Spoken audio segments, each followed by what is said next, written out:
Welcome, my lovelies. Silence is the proper prayer in the Museum of Intangible Mechanisms. Opening time at the museum. The weather looks inclement, umbrella weather, if you will. Perfect. A perfect day for strolling the galleries, a breaking of the symmetry of silence that has washed through this place all night. They say that the problem with demons and angels is that they just can't move on.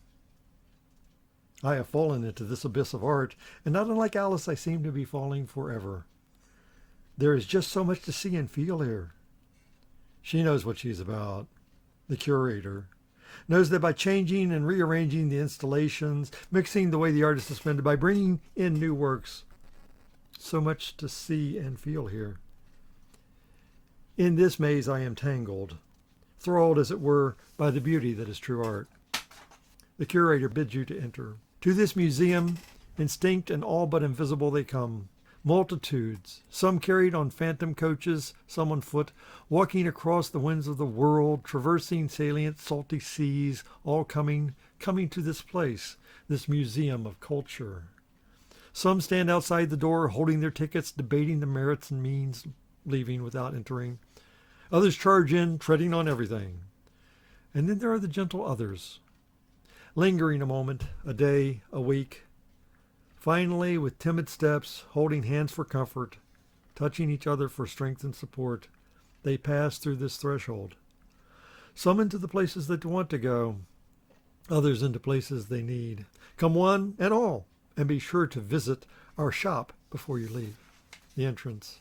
Vaulted vestibule, vast cavernous spaces, art, sheets of paper floating in dark space. Dark to help you focus on the art, not the walls. Art floating midair, two-dimensional planes, sharp-edged. How do they get those to hang there? No visible wires or means of support. Color and textures reminiscent of the masters on off-white surfaces. Symphonies of light and darkness. Landscapes of element and contour presented for your consideration. The ceiling? There is a ceiling, right? Darker than spaces between the stars at night. The walls indistinct. All of the world falling away so that nothing is left to see but the art. The lady on a chain trapeze. She's above the floor where I stand. She's dangling like a t-shirt on a clothesline, an angel portrayed on an empty street. New Orleans? Maybe. Definitely a place where jazz is played. Soft, smoky jazz. An empty street captured. Her image somewhat transmuted. Ghostly pale paper, dark strokes impregnant of the imagination, a random gust of air, and the drawing is dancing. Lift, shifting, left, then right, pausing only an instant at the apex. Her face as though she's about to speak. No. As though the goddess of the life force is about to speak through her. All the flying art starts to dance, and I pause in mute wonderment, awaiting her pronouncement, that I might capture this glimpse of her. But then I come to a bitter understanding. There are no words that can even touch this. And all my meager skills as a poet are not worthy of this moment. Seekers of the art. First came the scientists, the poets, the writers, all with pens and pads, hoping to pluck out the spirit of this place with their analytical tweezers. Next came the people who thought that they might like to see their own work displayed here. People wanting to scoff, people thinking it'd be grand just to be seen here. They found rooms, airy spaces above the world where danced wisps of ice, rooms dim, misty, subterranean grottos filled with an acrid, funky odors, rooms with a view, rooms with ambience, rooms where they dropped their pens and pads, which they had dreamed of catching the ghost of this place. The creature and the question of culture.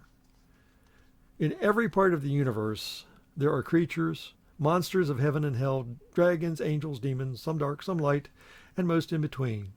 Gray creatures of varying natures. One of the grayest ever seen has slithered into this museum, and having nothing better to do, I confront the beast. "Oh, Brother Toad, why are you here?" You know these critters really hate it when I remind them that I can see them. "No, really, why are you here?" He leans back, takes a deep breath, and croaks, "I have come to consider the question of culture. Every human society engages in culture, expending time, energy, and resources. Every human society." This critter sounds like a cross between Rod Sterling and a bag filled with swamp gas. It continues, "Why? Why is the survival advantage of culture? Why kill for it? Die for it? Why destroy this planet to preserve this culture thing? I answer, look, you have asked a question in words, but the answer cannot be spoken in words. Then how can I answer if you can't use words? And I smile, open my arms to indicate all the art hanging in the studio, and answer ever so eloquently without saying a word. The Hydra, the Book of Many Faces. My handheld digital assistant awoke with a beep, and the guard gave me a stink eye. I touched my bone phone and asked, who is this really? A metallic voice, raspy with passion, whispered, I am the Book of Faces. Demons and angels sprout from my chest, running wild across the land. I am the Hydra of many hands. This is the hand that kills, and this is the hand that heals. The scolding hand, the caressing hand. The hand that bites and smites and smiles. I am the liar, the saint and the fool. I am the foot of empire that tells you how to serve me. I am the grain of sand that is drawn into a fiber of twinkling light. I'm not your mother or your father or brother or friend. I am the servant of your merchant rulers who only want to sell you something, anything. Clever parasites hiding behind the walls of your world who have researched all the ways to make you afraid. Fear is the shaker and mover of merchandise. So I disconnected. Never could figure out how to pull the battery out of the thing. The woman in the gallery of the old movie posters. The 50-foot woman was hot, man. She was 50 foot tall and a fox. I think she looks a bit pissed. And where does she get those clothes? No, seriously, where? The note on the handbook says, the 50-foot woman had complicated marriage troubled. That's him in the car. Damn, she stomped his ass. Missing the gray guys, the frames without pictures. Alice looked behind the curtain and Dorothy wasn't there. Not even that little yap yap yippity yap yap dog. Her mirror cracked from side to side and she whispered, where have all the wizards gone? Arthur's mentor, tormentor, must be under a rock. The little furry-footed guys are up to their keisters in orcs with forks, and the gray guys must have gone off the deep end, said something about flying. Where have all the wizards gone? Guess they were really tired, all those tasks and audience. Must have needed to rest for a spell. In the hallway between galleries. In this, the balancing point of my night, the midnight of my year, the darkest dawn of my life, I walk the spine of night, walk the hole in the zero. Never thought I'd have to face myself by myself. I write in my journal, I light one candle, because all the darkness in the universe is not enough to extinguish this tiny light. Another ghost flows by. A wisp, a shadow of a beautiful amber otter afternoon flows through the stairwell, curls around the plant in the vase, enfolding the moment in warm embrace. Illusions creep along the walls, floating objects in the galleries. Feather fingers touching, soft as shadows. She moves quietly from room to room, moves from one moment to the next. Each second another bead on the string of time. Steampunk map.